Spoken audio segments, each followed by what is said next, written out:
ইয়াত বিৱৰ গুণ্ডা বাহিনীগিলা আমাৰ ইউপিএলৰ গাড়ী ভাঙি দিছে।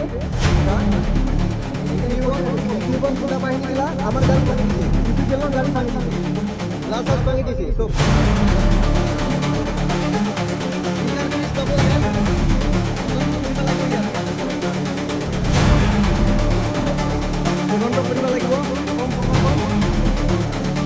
আমি ৰাইজসকল যিটো আমাৰ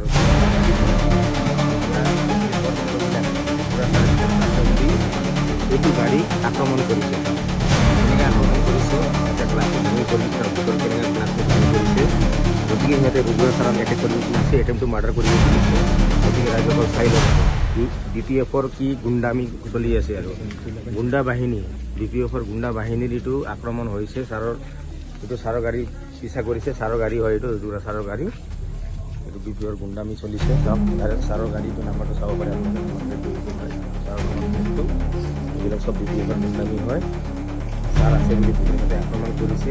ভাগ্যবল চাৰিটো গাড়ীত নাছিলে, ছাৰক টাৰ্গেট কৰিছে সিহঁতে। ছাৰে জিকি আছে, সেইকাৰণে DPF মানুহে টাৰ্গেট কৰিছে।